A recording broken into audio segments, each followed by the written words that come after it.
Hey everybody, Dave Schmitz, ResistanceBandTraining.com, coming to you today from, of course, the Resistance Band Laboratory, because I want to talk to you a little bit about youth stretching.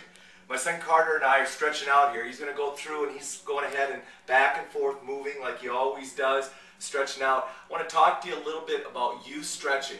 You know, for years I didn't advocate stretching anybody until at least they were a freshman in high school. I didn't feel the nervous system was ready for any kind of ballistic or any kind of dynamic stretching like this prior to that. But recently I've been working with Carter on it because he's a kicker and we've needed to get much better flexibility through his hips. And so we started doing it. Interesting enough, the more we kept doing it, the better his kicking became.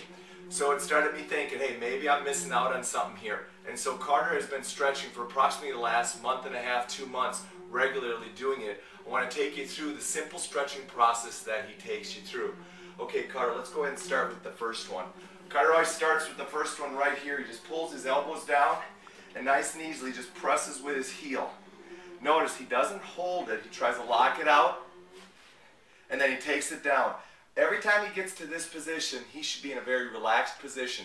No big difficulty there. Then he goes ahead and pushes on up and brings it back down. Now while he's doing that, I want you to clue in right here. I want you to clue in and see the important thing is he's keeping this foot and this thigh relatively straight.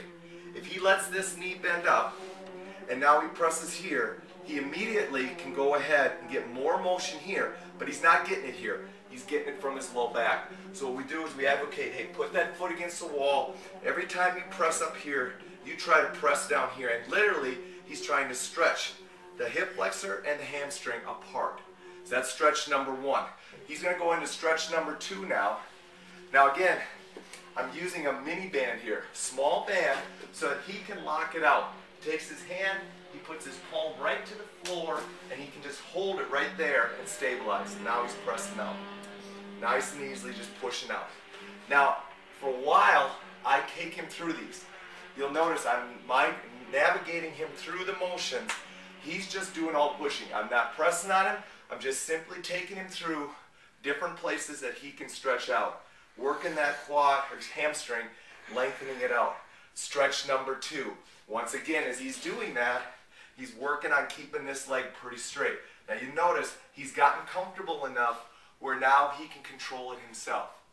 The other thing you'll notice is I have him looping it around his foot and not going ahead and wrapping it. He can wrap it if he wants to, if he needs more tension on the band. But if not, just let him loop it there. But please, it needs to be on the arch of the foot. Stretch number three. He's going to rotate his hands. Notice he puts his thumb underneath the band. It's an easy grip. He pulls down and then he locks out. I want to repeat that again. He's going to let this come up. Once again, because it's hard for him to lock out on that hand, he pulls down first, which makes the distance between his left hand and right hand, the band, very loose, so now he can lock it out.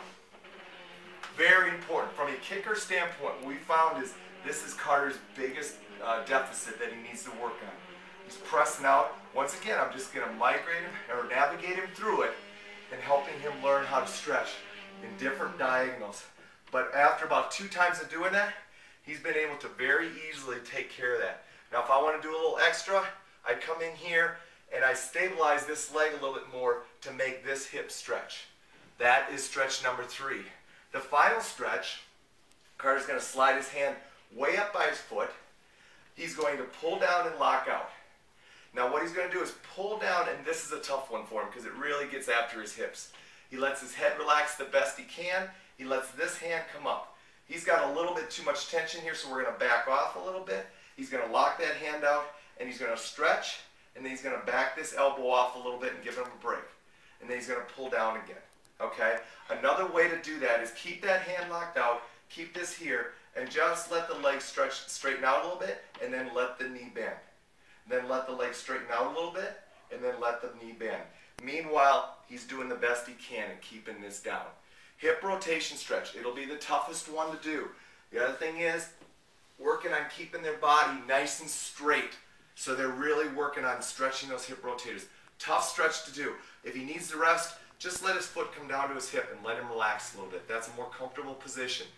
If they have problems with the band around their neck, let them bring it around the top and the front, hold it here, and then what they're going to have to do is slide up their hand a little bit more, and you're going to have to migrate it, and he's just going to pull down, and we're going to stretch that way.